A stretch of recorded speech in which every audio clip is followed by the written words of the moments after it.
Sidang komisi juga akan melanjutkan sidang AKIP AKBP JS atau AKBP J. AKBP J ini untuk saksi-saksi dalam persidangan ada 13 orang. Ya, untuk hakim komisinya tetap masih sama dengan pimpinan adalah Pak Wahid Basum, Irjen Tarnogo Siombing, kemudian wakilnya adalah Brigjen Agus Wijayanto, kemudian KBP Rahmat Pamuji anggota, KBP Sukias Ginting anggota, dan KBP Fitra Andreas Ratulangi adalah anggota.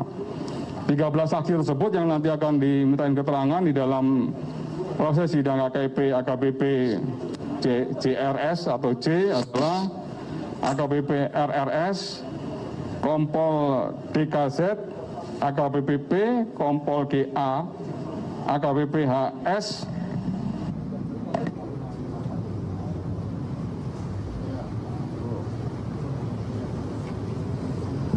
AKBP ASH, kemudian nanti ada juga dari LPSK yang akan dimintain keterangan sebagai saksi adalah saudara ML, saudari YM, kemudian Kompol ESL, Kompol AR, Kompol HP, Kompol SMI, dan AKP AE. Ya, ini masih menunggu dulu. Ya, karena ini akan berproses lagi dan mungkin juga akan sangat panjang. Ya, karena saksinya 13. Kemarin yang saksi 9 aja bisa sampai jam 2 pagi. Apalagi yang AKBP J ini mungkin baru dimulai sidang kalau misalnya paling cepat jam 3, kalau 12 jam ya teman-teman mohon sabar sampai jam 3 pagi juga. Ya, ini sidang kode etik ya, hakim komisi kerja maraton dan sangat kerja keras. Baik, kami mohon kepada rekan-rekan untuk bersabar. Apabila sudah ada hasilnya tentunya akan saya sampaikan ke teman-teman semuanya.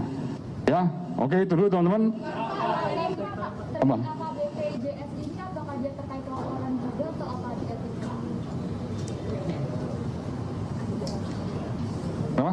Gimana katanya? BPJS ini di etiknya nanti akan terkait laporan LP yang di Polres Jaksel yang sama seperti AKBP P atau beda lagi Pak? Bentuk pelanggaran yang juga dilakukan dia. Ya, terkait menyangkut masalah ketidakprofesionalan di dalam penanganan laporan polisi ya. Ada 2 laporan polisi. Jadi adalah 1 laporan polisi terkait menyangkut masalah pengancaman atau percobaan pembunuhan dan pelecehan seksual. Iya, dua-duanya. Terkait 2 LP itu ya. Jangan lupa subscribe, share, komen, dan like ya.